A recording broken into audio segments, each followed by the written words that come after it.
Very good morning. You're watching the Breakfast News on Rajya Sabha television with me, Aishwarya Kapoor, and here are the headlines. India and Japan a winning combination, says Prime Minister Modi ahead of his visit to island nation for the annual summit with his counterpart Shinzo Abe. Focus of summit on boosting cooperation in Indo-Pacific region, joint infrastructure projects in third countries, and economic and defence ties. 192 candidates left in the fray for first phase of Chhattisgarh polls after last day of withdrawal of candidature on Friday. BJP Youth Wing's two-day national conference to begin in Telangana. Rajnath Singh to inaugurate event. Congress President Rahul Gandhi to hold public meetings in the poll-bound state.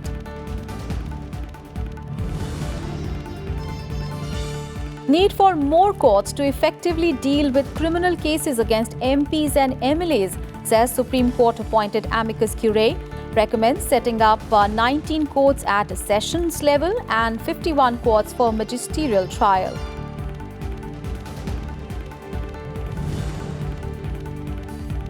Mahinda Rajapaksa stages a dramatic political comeback in Sri Lanka, sworn in as new Prime Minister after President Maithripala Sirisena sacks Premier Ranil Wickremesinghe. US urges political parties in island nation to abide by the constitution. Third one-day international between India and West Indies to be played in Pune today. 5-match series poised at 1-0 in favour of India. Mahendra Singh Dhoni dropped from India's T20 squad against Windies and Australia. India to square off against Japan in the semi-finals of the Asian Championship Hockey Tournament.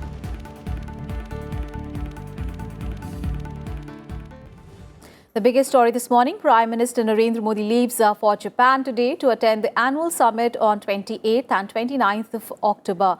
Ahead of his visit, the Prime Minister described India and Japan a winning combination and said that the island nation is New Delhi's most trusted partner in its economic and technological modernization. He added that India's partnership with Japan is of great substance and purpose. In a statement, he said that the ties between the two countries rest on strong pillars of India's Act East policy and shared vision and commitment to a free, open and inclusive Indo-Pacific. The Prime Minister added it will be his 12th meeting with Prime Minister Shinzo Abe since he first toured Japan as a Prime Minister in September 2014. He said as democracies, the two countries have shared values and they seek peace and prosperity for all. He added that projects such as the Mumbai-Ahmedabad high-speed rail and dedicated freight corridors reflect the high level and strength of our economic engagement. The Prime Minister also said that India values Japan's global leadership in innovation, technologies and best practices. And during his visit, he will have a chance to see some of Japan's high-tech capabilities in robotics. The focus of the annual summit between Prime Minister Modi and his Japanese counterpart Shinzo Abe will be to boost cooperation in the Indo-Pacific region, carry out joint infrastructure projects in third countries and find ways to further enhance economic and defence ties. Here's our report. Prime Minister Narendra Modi will hold a summit meeting with Japanese Prime Minister Shinzo Abe in Tokyo on October 29th. In the annual India-Japan summit meet, both leaders are likely to discuss ways to enhance economic ties between the two countries, along with framing of a joint strategy for balance of power in the Asia-Pacific region. In a first, the armies of the two countries will participate in a joint military drill in Mizoram next month. The Army, the Navy and the Air Force have Army-to-Army talks, Air Force-to-Air Force talks and so on. Our civilian side in the Ministry of Defence has these talks. We have regular exercises with all three services and the Coast Guard. The first Army exercise will actually be taking place while this summit is on, from the 29th of October onwards. That's the first time the armies will exercise. And of course, as you know, Japan is a partner for us in the Malabar exercise. The summit meeting is expected to usher in a new era of bilateral cooperation between India and Japan. Both countries will also discuss undertaking infrastructure projects in countries in Asia and Africa in a trilateral framework, a move that is set to reduce dependence of developing economies on China. Have a specific example in Sri Lanka where India, Japan and Sri Lanka are working together on an LNG terminal. This is already an ongoing project. So I would certainly say that the two leaders will discuss how we can collaborate in a similar fashion, perhaps in other countries in our neighborhood or in our near abroad. Let me broaden it, because we are now defining our neighborhood as a neighborhood defined by our oceans and not necessarily by land. Key decisions on defense cooperation is also expected in the summit-level talks, particularly about Japanese-class submarine and the US-2 amphibious aircraft. So discussion is ongoing. Last year it was said that, if I remember correctly, something like this possible purchase is symbolizing friendship between Japan and India, something like that. So it means that two governments, two leaders have interest in possible purchase of US-2. So discussion is now ongoing. I hope some progress will be made. The two leaders are also expected to deliberate on regional security situation in the Korean Peninsula and terrorism, among other issues. Artificial intelligence, big data, development of unmanned ground vehicles and robotics will also feature in the talks. In a special gesture, Prime Minister Narendra Modi will be hosted by his Japanese counterpart for a private dinner at his holiday home in Yamanashi on Mount Fuji on October 28th. This will be 12th meeting of Prime Minister Narendra Modi with Japanese Prime Minister Shinzo Abe, and they have developed fantastic convergence on issues of global importance as well as bilateral interest. And that is why Japan is now one of the major pillars of India's foreign policy. Akhilesh Suman for Rajya Sabha television with camera person Kamaljeet in Delhi. And on to some other news. Prime Minister Narendra Modi inaugurated the three-day International Agriculture Conference, Krishi Kumbh 2018, in Lucknow via video conferencing on Friday. And addressing the event, the Prime Minister said that his government is working to make a strong and seamless seed-to-market network. The event is aimed at generating awareness among farmers about latest technologies and to showcase the business opportunities in agro-processing. Prime Minister Narendra Modi has batted for the use of advanced technologies in agriculture. Inaugurating the Krishi Kumbh 2018 organized in Lucknow via video conferencing, Prime Minister Modi appreciated the state for its efforts in augmenting the procurement of food grains. He asserted that farmers will get a better price for their crops this time as the government has raised the minimum support price of 21 Rabi and Kharif crops. सरकार कृषि और किसान से जुड़ी समस्याओं पर टुकड़ों में काम करने की पुरानी सोच के बजाय अब पूरी समग्रता से काम कर रही है। हमारा ध्यान किसानों की छोटी-छोटी मुश्किलों को दूर करने पर है। Addressing concerns over the rising level of air pollution in the national capital, the Prime Minister emphasized on the need to evolve new ways to help eliminate the problem of farmers burning crop stubble. Reiterating the government's commitment to double farmers' income by 2022, Prime Minister Modi said a series of steps have been taken to reduce farm input costs and raise profits.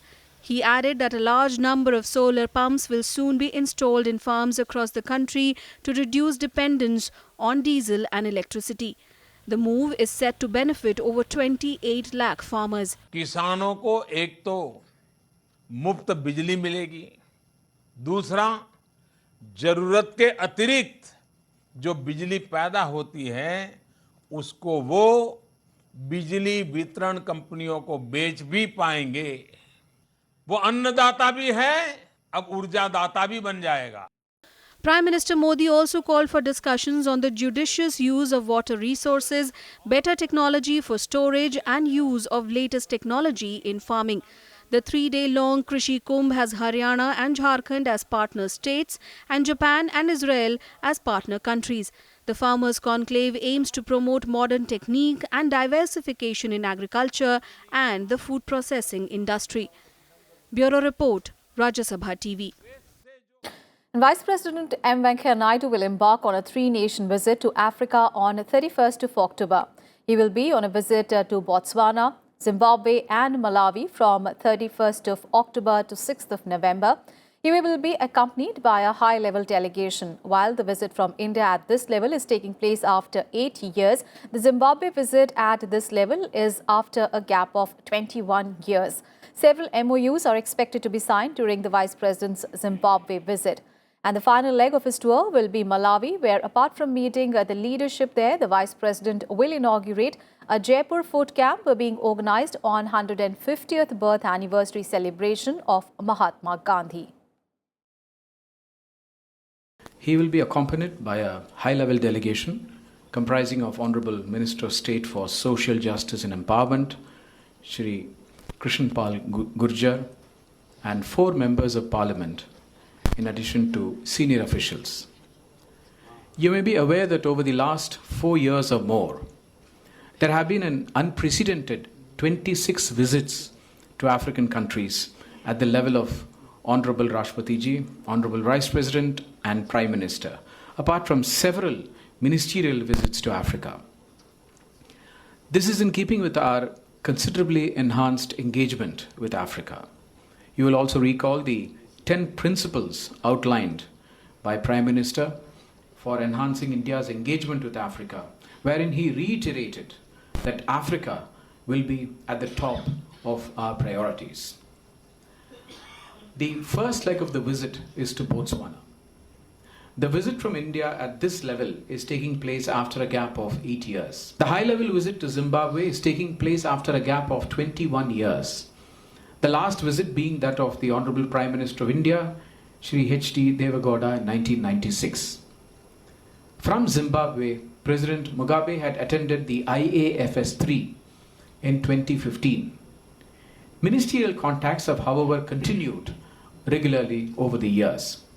Several MOUs, including in the areas of mining, ICT, culture, power, etc., are expected to be signed during the visit. The last leg of the visit of Honorable Vice President is to Malawi. India shares close, warm and friendly relations with Malawi, which is cemented by robust development partnership and the presence of a large Indian diaspora.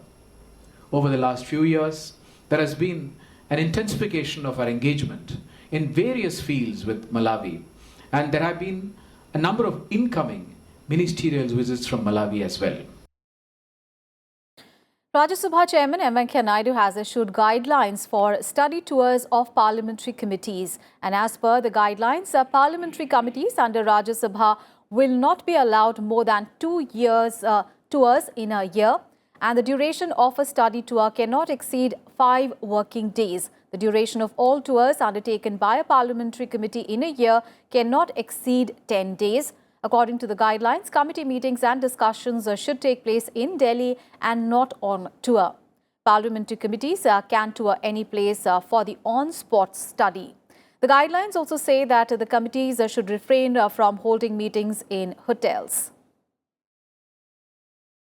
On to some other news, External Affairs Minister Sushma Swaraj will be on a 4-day visit to Qatar and Kuwait from Sunday.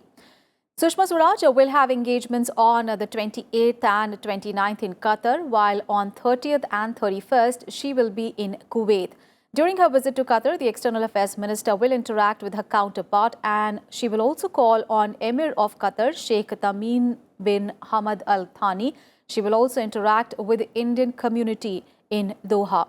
And during her visit to Kuwait, Sushma Swaraj will hold a bilateral meeting with her counterpart and call on the Emir of Kuwait, Sheikh Sabha Al Ahmad Al Jaber Al Sabah, and interact with the Indian community here as well. This will be her first visit as External Affairs Minister to both these countries.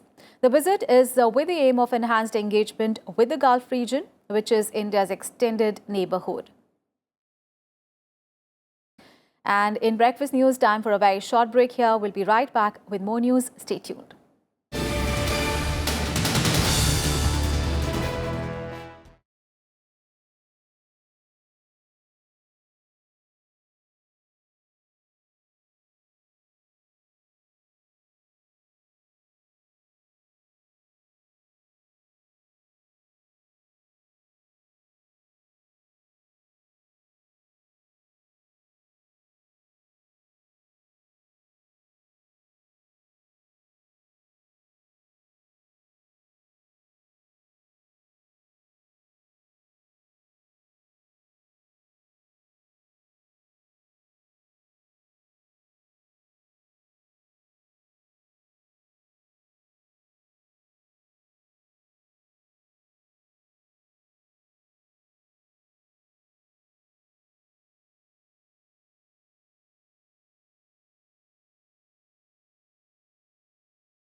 On to the other top story. The Supreme Court appointed amicus curie has said that 12 special courts are set up to try lawmakers exclusively have not been constituted on a uniform pattern. He said that there is a need to raise this number to 19 for trying cases at the sessions level. The apex court has also been informed that another 51 such courts are required for magisterial trial cases. Senior advocate Vijay Hansaria, appointed as the amicus curie for assisting the top court and preparing a report on the measures needed to effectively deal with the criminal cases against MPs and MLAs, made these recommendations. Another suggestion is that all the high courts may be directed to assign criminal cases pending against MPs and MLAs to the special courts, depending on the place of occurrence of the offence, residence of the witnesses, and other such considerations. The amicus further said that special courts were constituted to exclusively deal with all cases, including complaint cases against MPs, MLAs, including the former ones, irrespective of the fact as to whether the same was committed when the concerned lawmaker was holding the said office. Presently, 12 special courts have been constituted in 11 different states or union territories, having territorial jurisdiction over cases pending in the entire state or union territory. Big story coming in from Bihar, where the BJP and its allies within the NDA have arrived at a seat-sharing agreement in the state. The decision was made after a meeting of BJP President Amit Shah and Bihar Chief Minister and JDU Chief Nitish Kumar in New Delhi. And Shah announced that the BJP and JDU will contest equal number of Lok Sabha seats in the state. He also gave an assurance that Ram Vilas Paswan's LJP and Upendra Kushwaha's RLSP will be given a respectable number of seats to contest.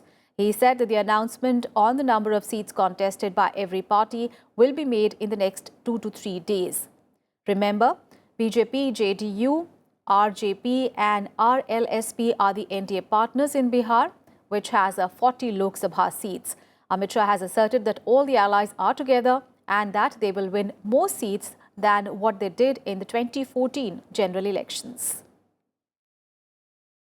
JDU और भाजपा दोनों एक समान सीटों पर लड़ेंगे और बाकी साथियों के लिए भी सम्मानजनक जगह रखकर सीटों का बंटवारा फाइनल करेंगे। जहां तक सीटों के नंबर का सवाल है, 2-3 दिनों में हम नंबर को घोषित करेंगे और सभी साथियों से चर्चा में एक सुर उभर कर आया है कि 2019 के चुनाव में मोदी जी के नेतृत्व में फिर से एक बार केंद्र में प्रचंड बहुमत के साथ भारतीय जनता पार्टी की सरकार बनेगी।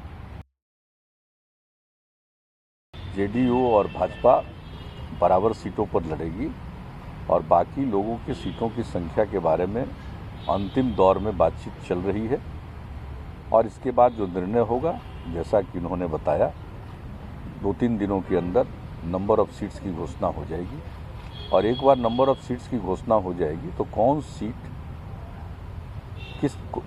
किस पार्टी के उम्मीदवार लड़ेंगे, इसके बारे में आपस में बातचीत करके फैसला हो जाएगा। इन सब चीज़ों में ज़्यादा वक्त नहीं लगेगा। And on to more election-related news. A total of 192 candidates are in the fray for the first phase of Chhattisgarh Assembly elections in 18 constituencies after the completion of nomination papers withdrawal. Voting will take place on 12th of November. Out of the 18 constituencies, 12 are in the Maoist-affected Bastar division and 6 are in Rajnandgaon district. 38 candidates out of 231 aspirants have withdrawn their nominations. The highest number of 30 candidates are contesting from Rajnandgaon constituency, whereas the lowest number of 5 candidates each are in Bastar and Kondagaon seat. Meanwhile, the notification for the second phase of elections in the state were issued on Friday, marking the beginning of filing of nominations in 72 constituencies. And for this phase, nomination papers can be filed till 2nd of November. And scrutiny will take place on 3rd of November. The last day for the withdrawal of nominations is 5th of November. Voting for this phase will take place on 20th of November. And the youth wing of the BJP, the Bharatiya Janata Yuva Morcha, will hold its 2-day national conference in Hyderabad from today. Union Home Minister Rajnath Singh will inaugurate the event and it will be attended by the delegates from different parts of the country. BJP Chief Amit Shah will address a massive public meeting on 28th of October, which is the concluding day of the event. Several national leaders, including union ministers and the chief ministers of BJP-ruled states, are also expected to attend, where about 70,000 delegates from all over the country are likely to arrive. About 2 lakh people are also expected to participate in the public meeting. And Congress President Rahul Gandhi will also be in Telangana today. He will visit Warangal, Kodangal and Khammam and participate in public meetings. He will also hold a meeting with the leaders of Kothagudem, Khammam and Mancherial and Mahabubabad districts. Assembly polls, remember, are due in Telangana on 7th of December. News from Jammu and Kashmir. The Chief Electoral Officer of Jammu and Kashmir on Friday issued notification for the conduct of the second phase of panchayat polls in the state. The last date for filing of nominations is 2nd of November and the scrutiny of nominations will be held the following day. The last date for the withdrawal of candidature is 5th of November, while the polling, if necessary, will be from 8 in the morning to 2 in the afternoon on 20th of November, and counting of votes will be held on the same day unless notified otherwise, and the election process shall be completed before or on 17th of December.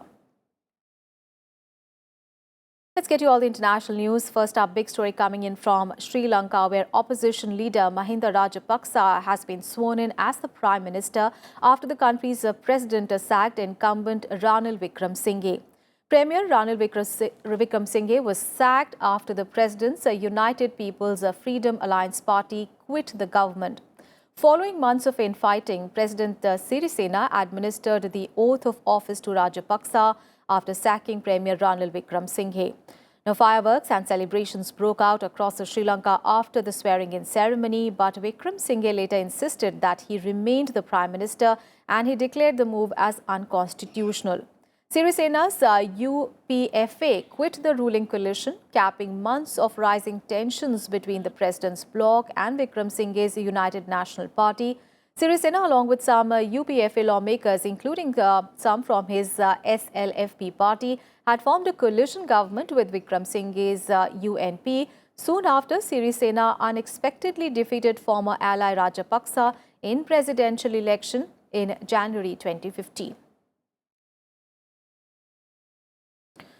Now, news from the United States. A Donald Trump supporter in southern Florida was charged on Friday with sending bombs to critics of the president, including Barack Obama and Hillary Clinton.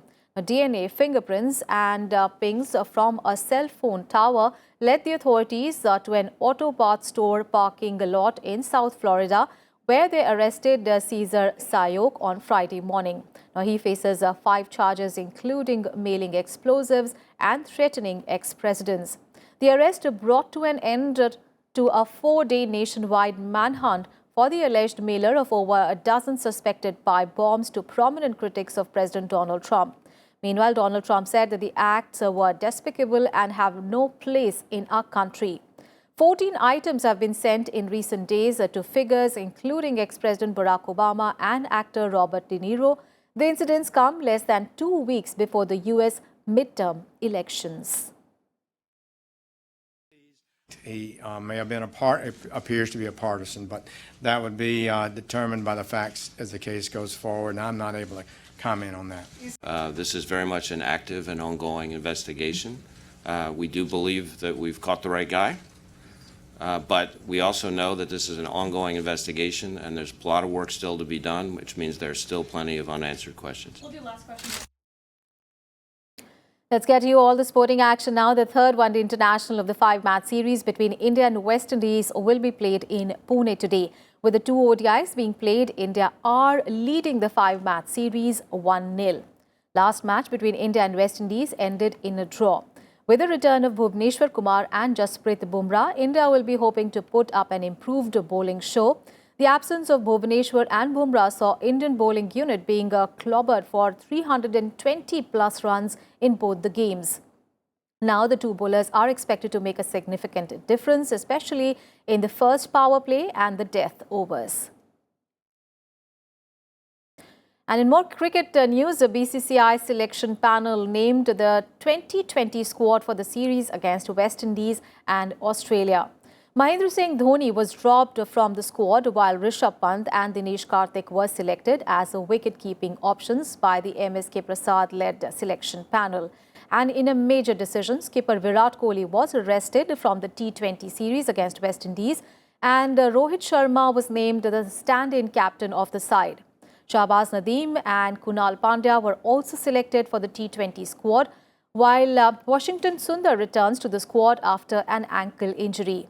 Shreyas Iyer, meanwhile, has been recalled to the team following a successful Vijay Hazare tournament, where he had scored 373 runs in 6 innings at an average of 93.25.